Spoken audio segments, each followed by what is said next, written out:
Денеска истекува рокот за поднесување барања за отпис на долговите. Граѓаните од ранливите категории може да ги поднесат до центрите за социјални работи своите документи најдосна до 16 часот и 30 минути. Заклучно со петокот за отпис на долгови се поднесени вкупно 36.369 барања.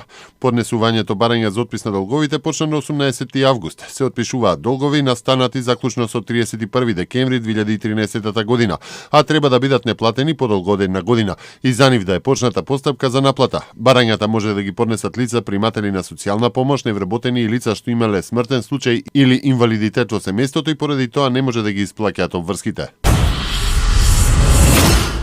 На 15 на дена пред истекот на крајниот рок, 1653 даночни обврзници успешно ја заокружиле регистрацијата на 2511 фискални системи на опремата со ГПРС уред, соопшти управата за јавни приходи.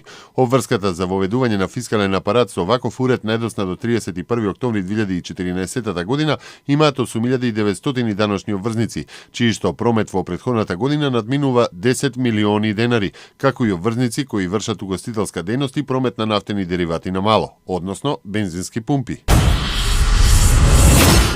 Објектот на старото кино во општина Кисела Вода се реконструира и адаптира во нов мултифункционален објект, Дом на културата. Се планира објектот да биде целосно завршен до крајот на 2015 година. Со изградбата на овој мултимедијален објект мислам дека ќе има најразлични содржини, една побогата културна понуда во Кисела Вода, рече министерката Канчевска Милевска. Ваков репрезентативен објект заслужува оваа општина како најстара со оглед на фактот дека во моментов сигурно има над 70.000 жители, додава градоначалничката Беличанец Алексич. Повеќе од 6000 штедачи во наредните неколку дена ќе добијат по 1% од своите признати штедни заштеди кои ги изгубија по пропаѓањето на штеделницата и минувачницата ТАТ Битола, која што банкротираше во 1997 година. По продажбата на златото и златниот накид на Сонја Николовска, која со правосилна судска пресуда им беше доделен на штедачите за нешто повеќе од 150.000 евра и со средствата од продажбата на хипотеките, стечајниот управник на ТАТ Душко Јанкуловски и стечајниот судски совет донесе одлука да им се исплатат на татовци по 1% од штедните влогови. По општите избори во Босна и Херцеговина, одржани вчера, медиумите укажуваат дека националистите водат во поделената и сиромашна европска држава.